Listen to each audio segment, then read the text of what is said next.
1 study, chapter 1, and then move down to chapter 1, verse 14, and read verse 14, which will be our primary emphasis for the evening. And we're going to see this is going to be kind of more than really what I can launch into preaching, it seems like at almost any time, but kind of more like a lecture, because I'm trying to figure, I have so much that I've put together, working it all in together and making it, we're made through Him, and without Him was not anything made that was made.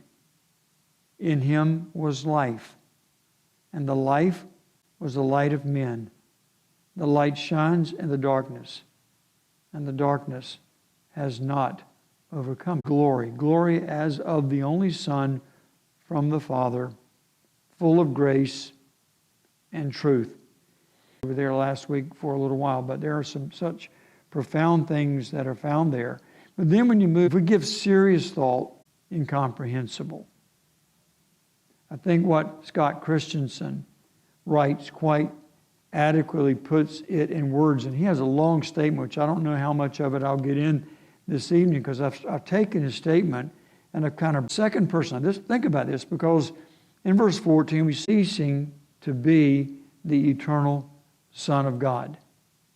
A created ceasing to be the Creator. And this is theologically called, which you may have heard this term in the past, the term hypostatic union. Defined that is the union of the human and divine. End of quote. In fact, the latter, the incarnation, refers to the whole concept of God, the eternal Son, manifesting Himself in human flesh. The virgin birth is the means by which the incarnation was accomplished. That's what theophany means. Theophany means He comes to, before the angels go to destroy Sodom. This figure appears within Jesus Christ, is fully God and fully man. That is, He exists as the perfect unity in one person of a divine and the human nature. Just pause and think about that. Christ did not exist and does not exist as half God, half man. He is fully God and fully man. And in the incarnation, two distinct natures joined together in one person. While He walked the earth as man, He never ceased to be God. Now listen to this.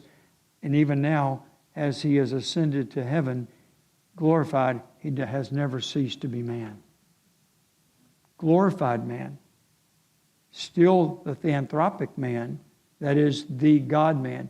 Jesus Christ, the God-man, at this very moment, is seated at the right hand of the Majesty